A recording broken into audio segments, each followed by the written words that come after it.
Salut! Alors, les 3 premiers matchs de cette 26e journée, qui a commencé par un sympathique Toulouse-Lyon. Enfin, très bonne deuxième mi-temps. Première période avec une équipe de Toulouse un petit peu hors sujet au niveau de l'engagement physique. Et une équipe de Lyon plutôt bien organisée et rationnelle. Et qui a ouvert le score sur un tir de Tolisso sur le poteau, repris comme d'habitude par le général Lacazette. 1-0 à la mi-temps, Lacazette qui sort parce qu'il était malade. Et là, on a vu un petit peu comme les derniers matchs de Toulouse à la maison, qui étaient menés au score, eux, dans les 2 derniers matchs aussi, à la mi-temps, notamment contre Lille, et qui avaient réussi à renverser la situation avec des très bonnes deuxième mi-temps. Ils ont refait le coup en prenant l'avantage en 4 minutes avec un but de Laninga puis un penalty de Siro pour une faute ridicule de Nwama. Et là, on sentait les Toulousains plutôt bien partis. Et là, il faut quand même donner du crédit à cette équipe de l'OL qui a su renverser une situation qui avait l'air quand même un petit peu compromise. Et il y a une entrée qui a tout changé dans cette équipe de l'OL, c'est celle de Ryan Cherki, qui est énormément critiqué depuis, à juste titre d'ailleurs, depuis le début de la saison, et qui là a été ce qu'il n'est jamais, et ce qu'on lui reproche, encore une fois à juste titre, il a été décisif. Il a d'abord égalisé d'un tir au premier poteau pour lequel j'avoue avoir pas mal de réserves quant à son éclosion au plus haut niveau.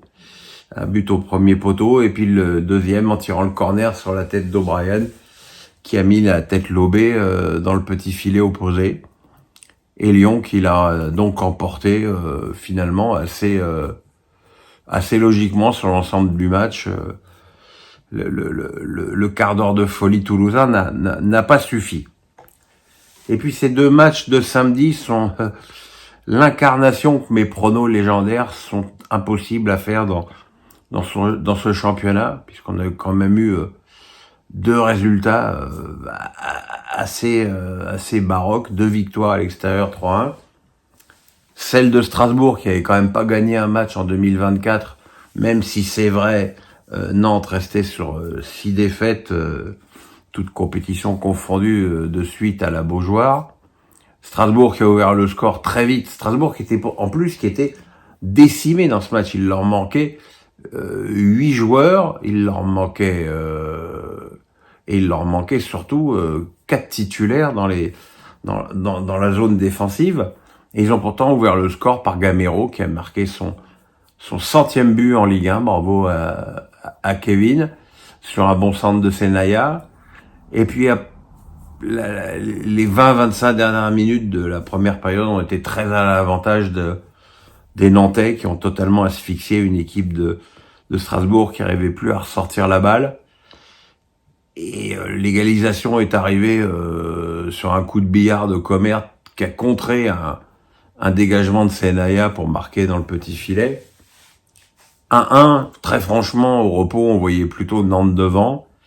Et puis, changement de décor en deuxième période, les Strasbourgeois, sous l'impulsion d'un excellent André Santos, ce jeune Brésilien prêté par Chelsea, ont réussi à mieux ressortir la balle, d'autant plus que les offensives nantaises manquaient de variété. Et finalement, sur une vilaine relance de Zézé, Bakwa a permis à Emega de prendre l'avantage avant que le même Bakwa ne donne au même Emega l'occasion de faire le 3-1 en dribblant Alban Lafont. Victoire 3-1 capitale dans le maintien pour Strasbourg, et surtout une défaite qui va faire mal au moral nantais, parce qu'en plus là il n'y a pas de match pendant 13 jours maintenant. Et c'est qu'une situation extrêmement compliquée pour ces Nantais qui ont bien mal fêté le 25 ans de la Brigade Loire. Alors, je vais encore m'attirer les foudres des supporters. Super, le tifo du début de match, sublime, magnifique. Mais après, quand que tu obliges l'arbitre à interrompre 3 fois le match à cause des fumées de fumigène qui obstruent totalement la vue, et alors que la tribune Loire est sous le coup d'un sursis qui va donc sauter, donc il y aura pas de tribune Loire lorsque Rennes viendra à la Beaujoire. C'est dommage. Surtout que les fumigènes en plein jour, ça s'impose pas plus que ça. Mais voilà, c'est interdit, ils le savent, ils le font quand même. Et après, ils sont punis. C'est très triste. Et puis, dans la série, ce championnat est illisible. Une équipe de Nice qui n'avait pas gagné sur les 6 derniers matchs et qui, en plus, à la différence de Lens, avait joué au Parc des Princes. Et on sait combien un match contre le PSG est dépensier en termes d'énergie. Les Niçois ont retrouvé leur vertu du début de saison, défensive déjà. Et puis ils ont surtout magnifiquement exploité les 3 erreurs individuelles des Lensois qui ont provoqué les 3 buts. Premier, Medina, qui se fait contrer par Ali Chaud. Le deuxième, Nampalis Mendy, qui contre Ali Chaud. Le premier, c'est un but pour Mofi. Le deuxième, un but pour Kefren Turam. Et puis Kuzanov qui ceinture un joueur niçois de façon grossière devant l'arbitre, penalty transformé encore une fois par Mofi. Le joli but de Wai n'a servi à rien. Voilà, c'est un coup d'arrêt pour une équipe de Lens qui avait pris, c'est vrai, beaucoup de retard en début de saison et qui court après les places européennes. Ça replace bien Nice dans la lutte pour les 4 premières places. Voilà, c'est un score inattendu, mais un match, pour le coup, extrêmement bien maîtrisé par les Niçois, dans leur style.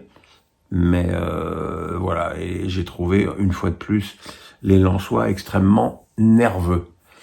Voilà, mes petits amis, excusez ma voix, je devais aller à la Beaujoire, voir mes Strasbourgeois, je toussais trop, j'avais pas la force. Je suis donc resté au chaud comme je le serai demain pour la suite de cette journée avec des gros matchs, Brest-Lille et Rennes-Marseille. Et puis voilà, le pouce, on s'abonne. À demain, les petits amis. Bye bye.